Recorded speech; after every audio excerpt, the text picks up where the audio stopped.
सगळ्यांना हॅलो नमस्कार. सारिकाज लाईफस्टाईल या यूट्यूब चॅनलवर मी सारिका तुमच्या सगळ्यांचं अगदी मनापासून स्वागत करते. आजच्या व्हिडिओमध्ये माहिती जाणून घेणार आपण श्रीयंत्राविषयी आणि ते कुठे ठेवायचं, त्याचे फायदे काय हे महत्त्व जाणून घेण्यासाठी हा व्हिडिओ शेवटपर्यंत पूर्ण नक्की पहा.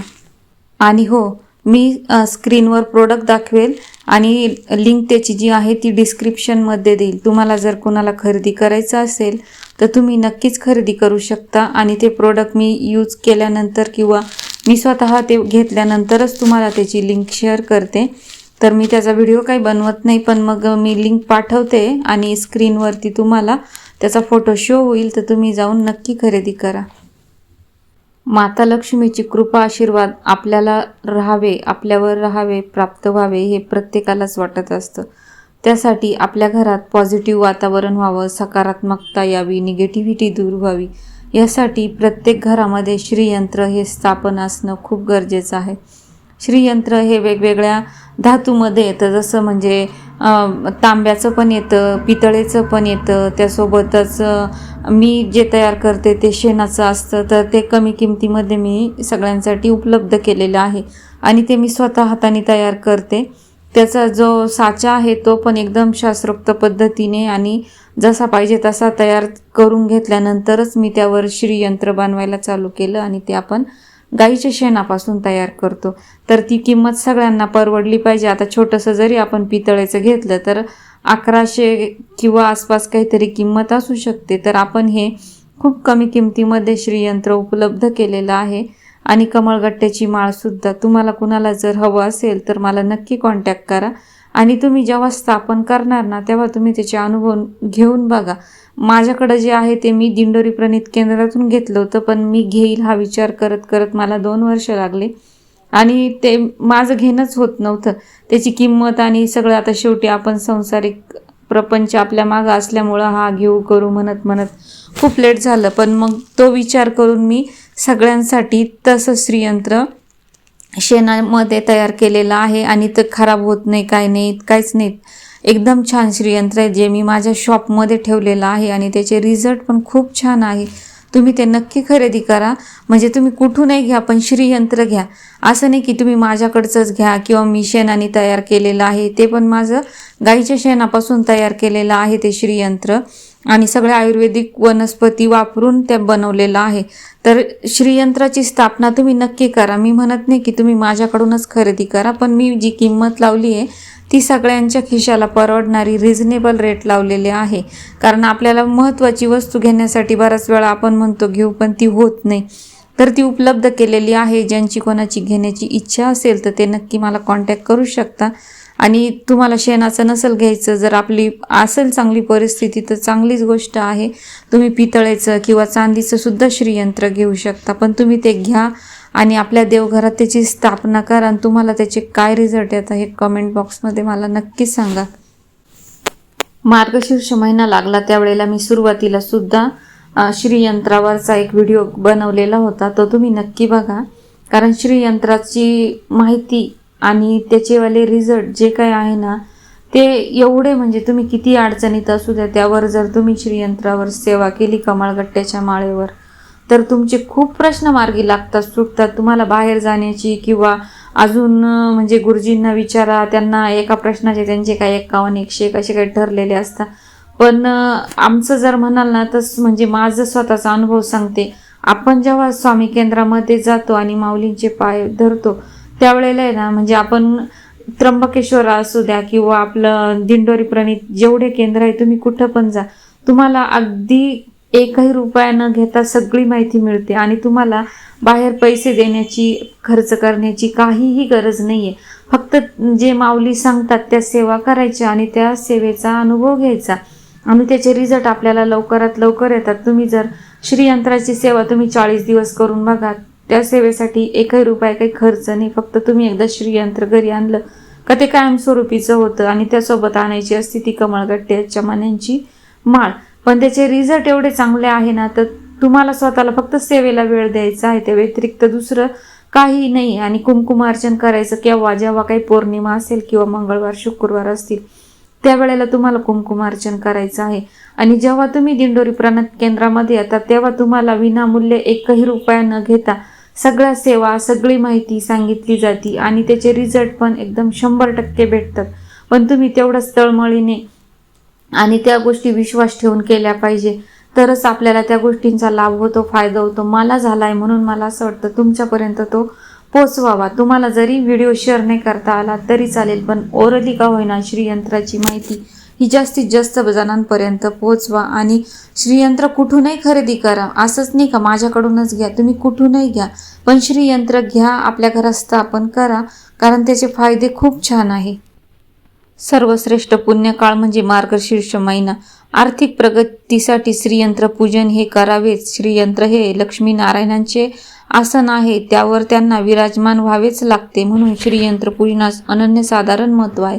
ऋणमुक्तीसाठी ही प्रभावी सेवा असून माता लक्ष्मीची अखंड निवास या सेवेमुळे निश्चितच आपल्या घरात राहतो. श्रीयंत्र स्थापित करताना श्रीयंत्रावर सर्वात वर जो त्रिकोण असतो ना, तो जो कोना असतो तो आपल्याकडे आला पाहिजे अशी त्याची रचना करावी. म्हणजे ते आपल्याला रेडीच तसं येतं, आपल्याला वेगळं करण्याची गरजच पडत नाही. ते पूर्ण रेडी, तो सेटच म्हणजे पूर्ण श्रीयंत्रच हे रेडी येतं. आणि दररोज त्याच्यावर आपण अभिषेक करायचा. आता रोज तर तुम्हाला वेळेअभावी शक्य होणार नाही, तर तुम्ही मंगळवारी, शुक्रवारी, गुरुवारी किंवा पौर्णिमा असेल त्यावेळेला तुम्ही अभिषेक वगैरे करू शकता. अभिषेक करायचा म्हणजे कुंकुमार्चन करायचं कुंकवाने.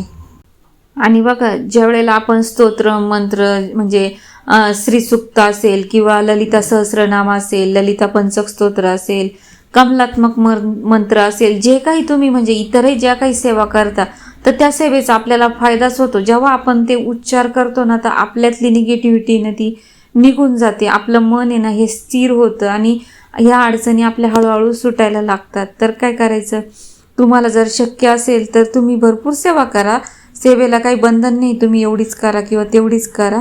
कारण आपण मागताना काही मोजून मापून मागत नाही, आपण खूप काही मागतो किंवा एक भेटलं तर आपली दुसरी पण अपेक्षा असते का हे पण भेटलं पाहिजे, ते पण भेटलं पाहिजे. त्यावेळेला आपण अनलिमिटेड मागतो, तर सेवा पण आपण अनलिमिटेडच करायला पाहिजे. तर बघा काय काय सेवा करायच्या. ललिता सहस्रनाम स्तोत्र हे वाचायचं असेल तर तुम्ही ते 1 वेळा वाचू शकता. म्हणजे श्रीयंत्रावर जेव्हा कुंकुमार्चन कराल त्यावेळेला तुम्ही केलं तरी चालेल. त्यासोबत ललिता पंचक स्तोत्र आहे ते पण 1च वेळा. त्यानंतर श्रीसूक्त तुम्ही 16 वेळा किंवा 1 वेळा म्हणू शकता. आणि कमलात्मक मंत्र तुम्ही 1 माळ जपा किंवा 16 वेळा जपा, ते पण चालेल, जसं तुम्हाला ॲडजस्ट होईल तसं. षोडशी मंत्र म्हणायचा आहे 1 माळ, तो नाही शक्य तर 16 वेळा. तसंच मार्गशीर्ष महिन्यात श्रीयंत्रावर मंगळवार, शुक्रवार, पंचमी, अष्टमी, पौर्णिमा या दिवशी कुंकुमार्चन करावे. श्रीयंत्रावर कुंकुमार्चन का करावे आता हे तुम्हाला सांगते पुन्हा. कारण श्रीयंत्रावर 108 पाकळ्यावर 108 प्रकारच्या लक्ष्मी विराजमान आहेत. त्यात समृद्धी लक्ष्मी, सौभाग्य लक्ष्मी, संतती लक्ष्मी, आरोग्य लक्ष्मी अशा 108 प्रकारच्या लक्ष्मी विराजमान आहेत. म्हणून आपण श्रीयंत्राचे पूजन करावे, आपल्या घरात श्रीयंत्र स्थापन करावे, वेळोवेळी त्यावर सेवा करावी, लक्ष्मीला प्राप्त करून घ्यावे, अखंड लक्ष्मी प्राप्त व्हावी आणि प्राप्त लक्ष्मी स्थिर राहावी, यासाठी आपण ह्या सेवा करायच्या असतात. कारण आपण दैनंदिन जीवनात खूप धावपळ करतो, पैशांसाठी खूप ओढाताण करतो, खूप दगदग सहन करतो, पण आपल्या घरात जर लक्ष्मी टिकली नाही तर काहीच फायदा नाही. त्यासाठी आपल्याला आपल्या घरामध्ये श्रीयंत्राची स्थापना करून त्यांची सेवा देखील करायची आहे. आता ती कशी करायची बघा. तुम्ही जेव्हा कुंकुमार्चन करता तेव्हा करंगळी शेजारचं बोट आणि अंगठा यामध्ये कुंकू धरायचं चिमटीमध्ये आणि श्रीयंत्रावर अगदी बारीक बारीक कुंकू अर्पण करायचं. ते अर्पण करत असताना तुम्ही नवचंडी स्तोत्र असेल म्हणजे ओम ऐं ह्रीं क्लीं चामुंडाय विच्चे हा 9 मंत्र, या मंत्राचं तुम्ही म्हणत तुम्ही यंत्रावर कुंकुमार्चन करू शकता. किंवा श्री सुक्त 1 वेळा किंवा 16 वेळा या चिमटीने तुमचंवालं कुंकू चालू असताना ते करू शकता.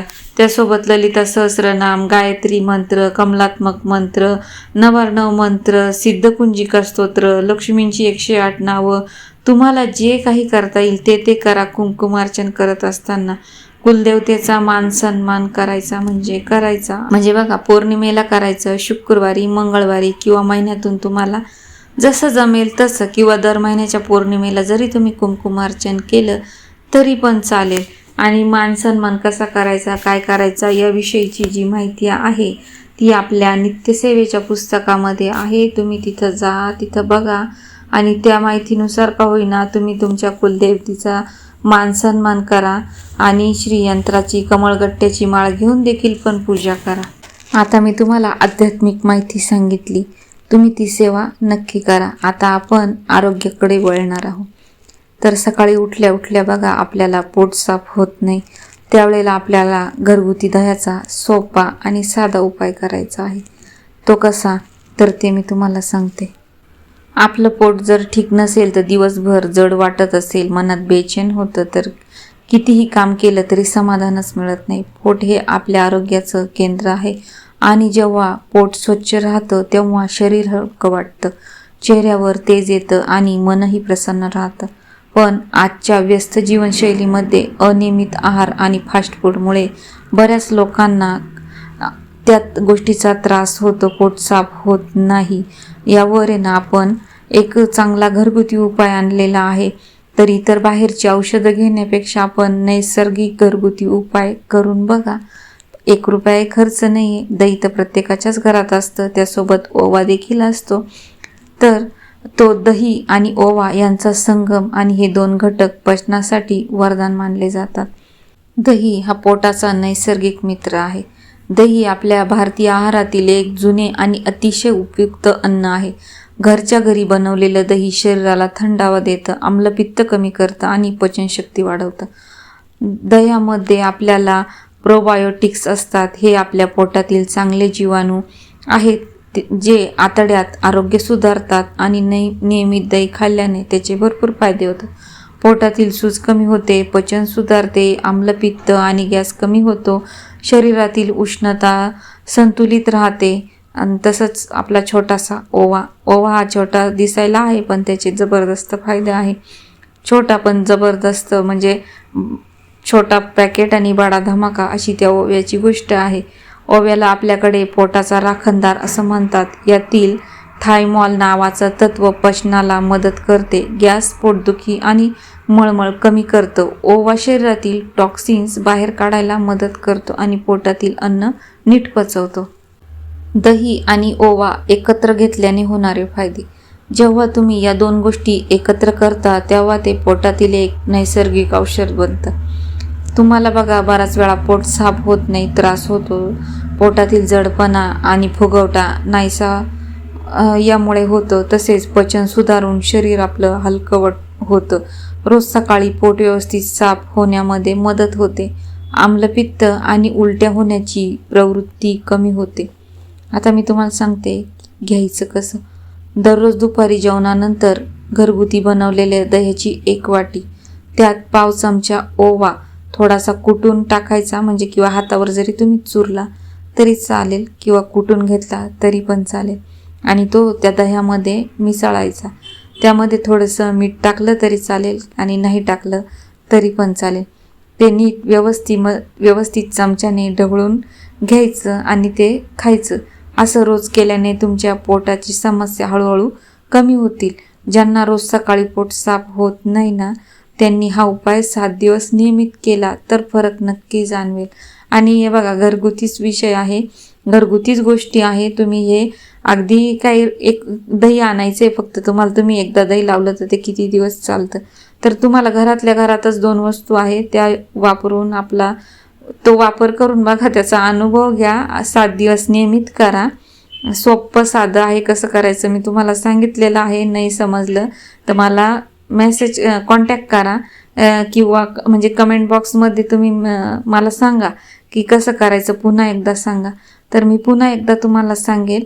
पण हे सोप्या पद्धतीने तुम्हाला एकदम व्यवस्थित सांगितलेलं आहे. तुम्ही 7 दिवस तो करा. 1 रुपया काही खर्च नाही, घरातलेच 2 गोष्टी अवेलेबल असतात प्रत्येकाच्या घरामध्ये, किचनमध्ये, तर ते तुम्ही नक्की करावे. आणि लक्षात ठेवण्यासारखं म्हणजे दही नेहमी घरचं आणि ताजंच असावं. रात्री झोपण्यापूर्वी दही खायचं नाही. पावसाळ्यात किंवा थंडीमध्ये दही घेताना थोडं सुकं आलं पावडर मिसळायची, म्हणजे ती जी सुंठ पावडर येते, म्हणजे आल्याची जी पावडर, त्याला आपण सुंठ पावडर म्हणतो, ती तुम्ही त्यामध्ये मिसळायची. जास्त प्रमाणात ओवा टाकू नका, फक्त पावच चमचा किंवा तुमच्या चिमटीमध्ये बसल ना तेवढाच 1 वाटीला ओवा टाकायचा. आता हा उपाय म्हणजे कोणासाठी आहे, तर हा उपाय खालील म्हणजे ज्यांचं पोट साफ होत नाही त्या लोकांसाठी आहे. ज्यांना गॅस, आम्लपित्त, ढेकर किंवा फुगवटा जाणवतो, ज्यांना वारंवार पोटदुखी किंवा पोट भरल्यासारखं वाटतं, जे काही लहान किंवा वयोवृद्ध मुलं असतील किंवा लोक आहेत आणि औषध घ्यायला इच्छुक नाहीत, त्यांनी हा प्रयोग करायला काही हरकत नाही. घरातल्या 2 गोष्टी आहे. शेवटी आरोग्य टिकवण्यासाठी फार मोठ्या औषधांची गरज नसते.